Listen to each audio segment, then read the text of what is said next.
नमस्कार, आप सभी का स्वागत है यूथ अध्ययन के चैनल पे। एक बार फिर से मैं आप सभी के बीच एचपी टेट नवंबर के लिए जीके का पार्ट 24 लेके आ चुका हूँ। देखिए पार्ट 24 का जो पहला क्वेश्चन है कि भारतीय संसद किससे बनी। अगर बात करूँ मैं भारतीय संसद की, तो भारतीय संसद जो है वो लोकसभा और राज्यसभा दोनों से मिलकर बनी है। तो इसका राइट आंसर आ जाएगा ऑप्शन सी। अगर यहाँ पे मैं बात करता हूँ संसद की, पार्लियामेंट की बात करता हूँ, तो पार्लियामेंट के 3 भाग है। 3 भाग कौन कौन से? लोकसभा, राज्यसभा और राष्ट्रपति। लेकिन सदन कितने हैं? तो 2 सदन है पार्लियामेंट के, लोकसभा और राज्यसभा। तो ये आपको याद रखना है कि संसद के 2 सदन है, लोकसभा और राज्यसभा। भाग पूछेगा तो भाग 3 है, लोकसभा, राज्यसभा और राष्ट्रपति। संसद का जो जिक्र है दोस्तों वो आर्टिकल 79 में किया जाता है, अनुच्छेद 80 में राज्यसभा की बात करता है और आर्टिकल 81 जो है वो लोकसभा की बात करता है। राष्ट्रपति का जो जिक्र है वो आर्टिकल 52 से 61 तक जो है वो राष्ट्रपति का जिक्र किया जाता है।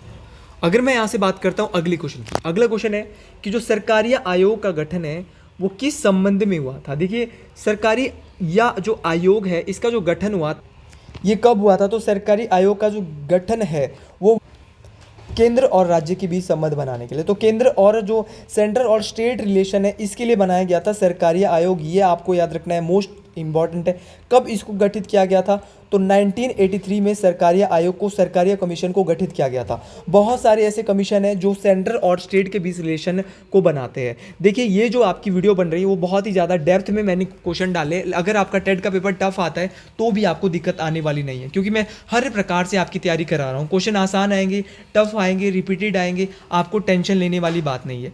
तो मैं बता रहा था कि ऐसे कमीशंस जो सेंटर और स्टेट के बीच रिलेशन को बताते हैं, जैसे कि आपका सरकारी आयोग जिसकी स्थापना 1983 में हुई थी। उसके बाद में आपको बताना चाहता हूँ आपका पुंची कमीशन। तो हमारा पुंची कमीशन है ये 2007 में बना था। उसके बाद आया था आपका राजमन्नार कमेटी। तो राजमन्नार कमीशन ये 1969 में आया था। आनंदपुर साहिब रेवोल्यूशन तो ये आया था 1973। तो ये सारे के सारे जो है केंद्र और राज्य के बीच संबंध बनाते। तो ये सारे नाम आपको याद रखने, आपको थोड़ा ऑकवर्ड जरूर लगा होगा। अगले क्वेश्चन की बात करते हैं, संविधान संशोधन में संसद की शक्ति किस अनुच्छेद में दी गई है। देखिए संविधान में जो है वो संविधान संशोधन, देखिए अमेंडमेंट के बारे में जो है वो किस आर्टिकल में बताया गया है। अगर मैं बात करता हूँ अमेंडमेंट की, तो अमेंडमेंट के बारे में जो है आर्टिकल 368 में बताया गया है। और पार्ट कौन सा?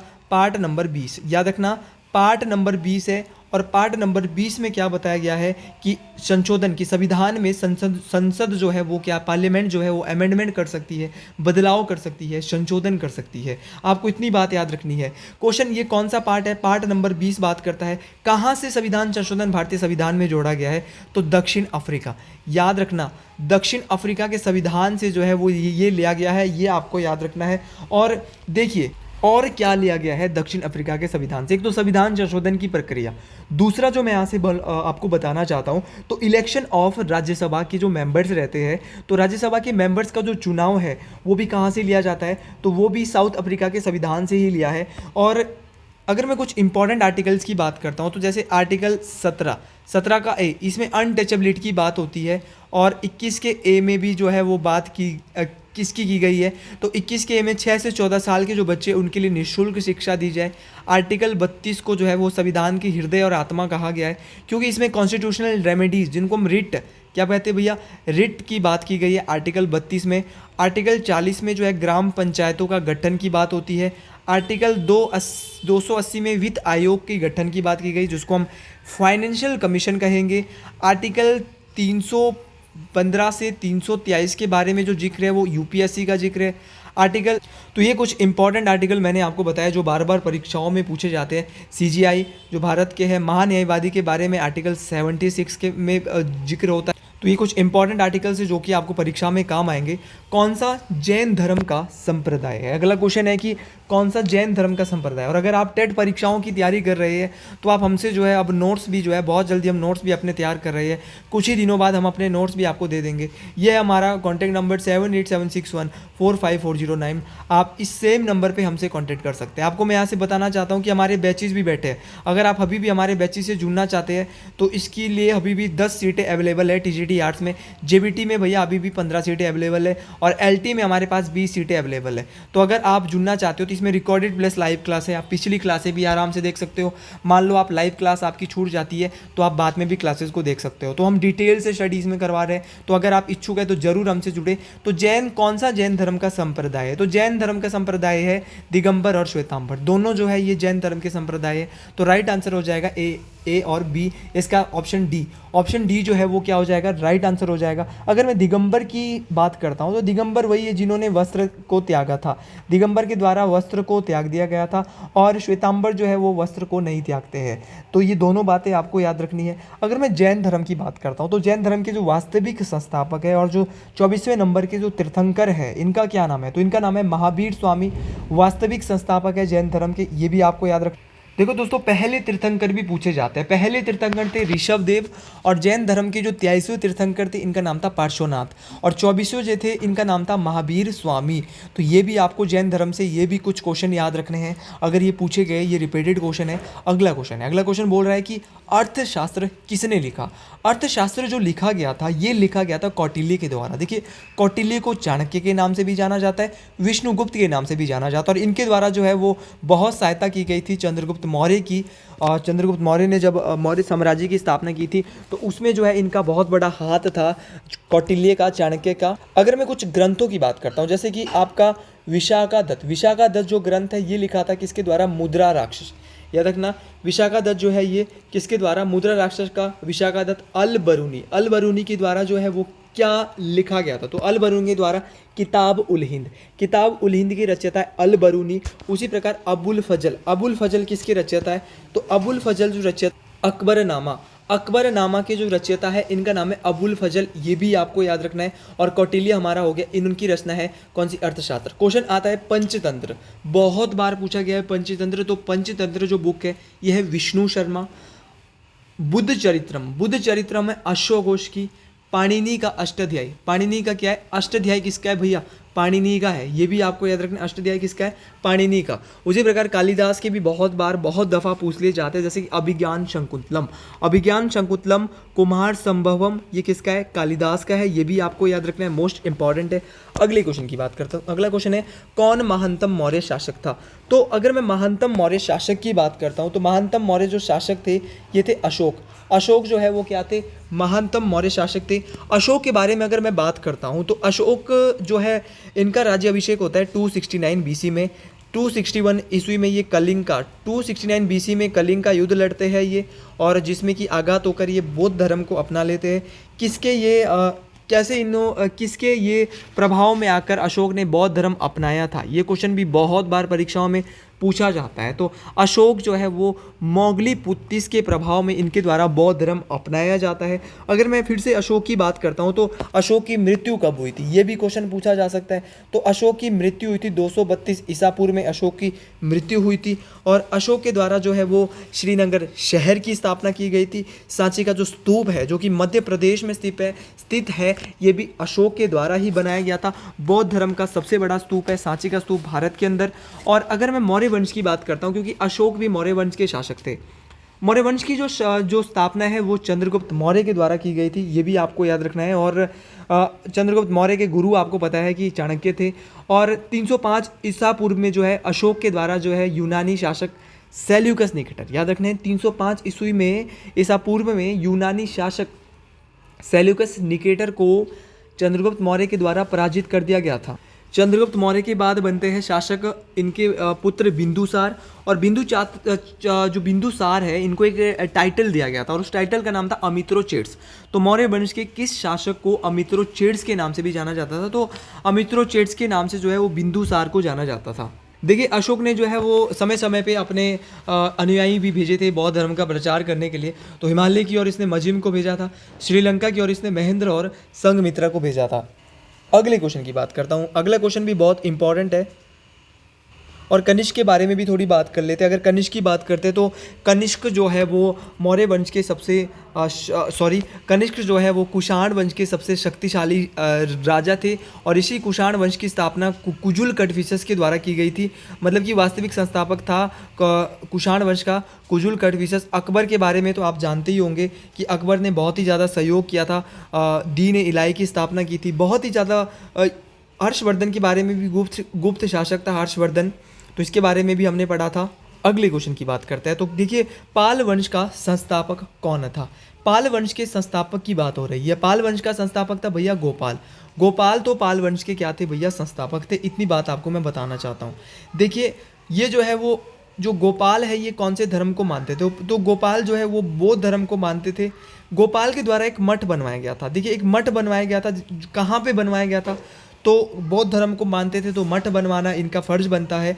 तो इन्होंने एक मठ बनाया गोपाल ने, कहाँ पे बनाया, आनंदपुरी। कहाँ पे बनवाया, आनंदपुरी में। इसके बाद धर्मपाल, बहुत यहाँ से क्वेश्चन आता है। धर्मपाल के द्वारा प्रसिद्ध विक्रमशिला यूनिवर्सिटी की स्थापना की गई थी पाल वंश के शासक धर्मपाल ने। और अगर मैं महिपाल प्रथम की बात करता हूँ तो महिपाल प्रथम जो है ये पाल वंश का दूसरा संस्थापक भी इनको कहीं ना कहीं कहा जाता है। और ये जो है बहुत शक्तिशाली शासक थे पाल वंश के। अंतिम शासक जो थे वो थे रामपाल। अंतिम शासक कौन थे, रामपाल। तो धर्मपाल पाल वंश के अंतिम शासक थे रामपाल। तो पाल इनके नाम के पीछे आ रहा है, तो ऑप्शन में आपको आराम से मिल जाएंगे। अगली क्वेश्चन की बात करो, मैं थोड़ा जरूर फास्ट पढ़ाता हूँ तो आप स्लो प्लेबैक स्पीड में पढ़ सकते हैं क्योंकि हमारे पास समय का अभाव है। हर दिन हमारी एक वीडियो आती है तो हम चाहते हैं कि एक वीडियो जो है 20 से 20 मिनट के अंदर आप इसको सुन ले, है ना। तो अगले क्वेश्चन की बात करते हैं। हड़प्पा के लोगों द्वारा माने जाने वाले धर्म के लक्षण निम्न में से कौन से नहीं है। देखिए अगर मैं हड़प्पा के सभ्यता के लोगों की बात करता हूँ तो देवी माता की उपासना करते थे भैया, जादू माया बलि में विश्वास करते थे, मृत्यु के बाद जीवन है इसमें भी विश्वास करते थे। तो किस में विश्वास नहीं करते, तो प्रकृति की उपासना में ये विश्वास नहीं करते थे। अगर मैं हड़प्पा सभ्यता की ही बात करता हूँ तो जो हड़प्पा सभ्यता है वो किसकी पूजा करते थे, ये भी बहुत ज़्यादा चर्चित क्वेश्चन है। तो हड़प्पा सभ्यता के जो लोग हैं वो मदर गॉडेस या देवी माँ की पूजा करते थे। हड़प्पा सभ्यता की अगर बात करते तो हड़प्पा जो है वो सिंधु घाटी सभ्यता का ऐसा स्थल है जो सबसे पहले 1921 में राय बहादुर दयाराम साहनी के द्वारा खोजा गया था। ये पाकिस्तान में है वर्तमान में और रावी नदी के किनारे स्थित है, बहुत ही इंपॉर्टेंट है। मोहनजोदड़ो, हड़प्पा से क्या क्या मिला था, तो हड़प्पा से जो है वो दाढ़ी वाले जो साधु की मूर्ति मिली थी, तो दाढ़ी वाले साधु की मूर्ति जो कहाँ से मिली थी, हड़प्पा से मिली थी। कांसे की नंगर नृत्य की मूर्ति भी कहाँ से मिली थी, हड़प्पा से मिली थी। देखिए उसी प्रकार कांसे की जो नंगर नृत्य की मूर्ति है वो मोहनजोदड़ो से, कहाँ से मिली थी, मोहनजोदड़ो। ये मैंने बहुत बार आपको पढ़ा लिया है, इंपॉर्टेंट है। अगले क्वेश्चन की बात कर दूँ, अगला क्वेश्चन है कि अर्थवेद में कौन सा आदर्श शामिल नहीं है। अगर मैं अर्थवेद की बात करता हूँ तो अर्थवेद में जो है वो मोक्ष क्या शामिल नहीं है भैया, मोक्ष जो है वो क्या नहीं है, शामिल नहीं है। अगर मैं बात करता हूँ अर्थवेद की तो इसमें 20 कांड में अर्थवेद को डिवाइड किया गया है, 20 बुक्स भी आप बोल सकते हैं, 20 किताबों भी बोल सकते हैं। अर्थवेद जो है वो सबसे नया वेद माना जाता है। अर्थवेद जो है वो जादू टोना वशीकरण से भी संबंधित है। क्वेश्चन ये भी आता है कि उस वेद का नाम बताइए जो जादू टोना वशीकरण से संबंधित है, वो है अर्थवेद। सबसे नया वेद कौन सा है, 5848 मंत्र है अर्थवेद में, ये भी आपको याद रखना है। सबसे नवीनतम वेद भी इसको कहा जाएगा। अर्थवेद का एक अपना जो है उपवेद भी है जिसका नाम है शिल्प वेद है, तो ये भी आपने याद, शिल्प वेद किसका उपवेद है, तो है भैया अर्थवेद। अगले क्वेश्चन की बात करते हैं। जैन धर्म 2 पंथों में विभाजित होता है, उसको कहते हैं भैया आपका कौन सा, श्वेतांबर और दिगंबर। ये क्वेश्चन पढ़ा लिया दोबारा सेम पेपर में, 2 पेपर मैंने एक साथ लिए थे, तो ये देखिए दोबारा रिपीट होता है। तो ऐसे क्वेश्चन रिपीट होते हैं। देखो महायान और हीनयान, जब बौद्ध महात्मा बुद्ध की मृत्यु हो गई थी तो उसके बाद बौद्ध धर्म भी 2 भागों में बट गया था, हीनयान और महायान। तो अलग अलग इनकी जो है वो क्या होती है, बात होती है। हीनयान वाले कुछ कहते हैं, महायान वाले कुछ कहते हैं। तो दोनों बातें आपको याद रखनी, मोस्ट इंपॉर्टेंट। अगले क्वेश्चन की बात करते हैं। अगला क्वेश्चन है कि कौटिल्य किस भारतीय राजा के प्रधानमंत्री थे। तो अगर कौटिल्य की बात करें तो कौटिल्य जो है वो किस भारतीय राजा के प्रधानमंत्री थे, तो कौटिल्य जो है वो चंद्रगुप्त किसके थे भैया, चंद्रगुप्त मौर्य के क्या थे, प्रधानमंत्री थे। ये आपको याद रखना है, मोस्ट इंपॉर्टेंट बात है, परीक्षा में पूछी जाएगी। अगला क्वेश्चन है अकबर द्वारा कौन सा किला नहीं बनवाया गया था। अकबर के द्वारा देखिए लाहौर का किला बनवाया आपका इलाहाबाद का किला बना है, आगरा का किला बना है, लेकिन ग्वालियर का जो किला है वो अकबर के द्वारा नहीं बनाया गया। ये आपको याद रखना, इलाहाबाद में भी इसने किला बनाया था, लाहौर में भी अकबर ने किला बनाया, आगरा में भी भैया जो आगरा का जो लाल किला है वो अकबर के द्वारा बनाया गया। दिल्ली का जो लाल किला है वो शाहजहाँ के द्वारा बनाया गया। ये आपको याद रखना है, दोनों बातें हड़बड़ाना नहीं है। दिल्ली का लाल किला आएगा तो शाहजहाँ बोलेंगे, लेकिन आगरा का लाल किला आएगा तो क्या बोलेंगे, अकबर बोलेंगे। देखिए अगर अकबर की बात की जाए, अकबर ने बीरबल की कोठी बनाई, पंचमहल अकबर ने बनाया। देखिए आगरा का किला बनाया, फतेहपुर सीकरी में जामा मस्जिद किसके द्वारा बनाई गई, ये भी अकबर के द्वारा बनाई गई। बुलंद दरवाजे का निर्माण गुजरात की दूसरी विजय पे किसके द्वारा किया गया, अकबर के द्वारा किया गया था। तो ये बहुत सारी चीज़ें हैं, जैसे कि अकबर ने बहुत सारी चीज़ों की जो है वो करी थी। जैसे मोती मस्जिद किसने बनाई थी, तो मोती मस्जिद दिल्ली में बनी है। औरंगजेब किसके द्वारा भैया, औरंगजेब के द्वारा मोती मस्जिद बनाई गई थी। अगले क्वेश्चन की बात करते हैं, और जैसे कि निशांत बाग और शालीमार बाग ये किसके द्वारा बनाए गए थे, तो निशांत बाग और शालीमार बाग जहांगीर के द्वारा बनाए गए थे। इस प्रकार के क्वेश्चन परीक्षा में बार बार पूछे जा रहे हैं, आपको याद रखना है। इस तरह के क्वेश्चन पूछने की बहुत गुंजाइश रहती है। अगले क्वेश्चन की बात करते हैं, प्रथम हुण आक्रमण किसके शासनकाल में हुआ था। अगर बात करते हैं प्रथम हुण आक्रमण की, तो प्रथम हुण आक्रमण जो है वो स्कंदगुप्त किसके शासनकाल में हुआ था, स्कंदगुप्त के शासनकाल में प्रथम हुण आक्रमण हुआ था। स्कंदगुप्त की अगर बात करें, किस वंश के शासक थे स्कंदगुप्त, तो स्कंदगुप्त गुप्त वंश के शासक थे। आपको इतनी बात याद रखनी है, इनके शासनकाल में ही पहला हुण आक्रमण होता है।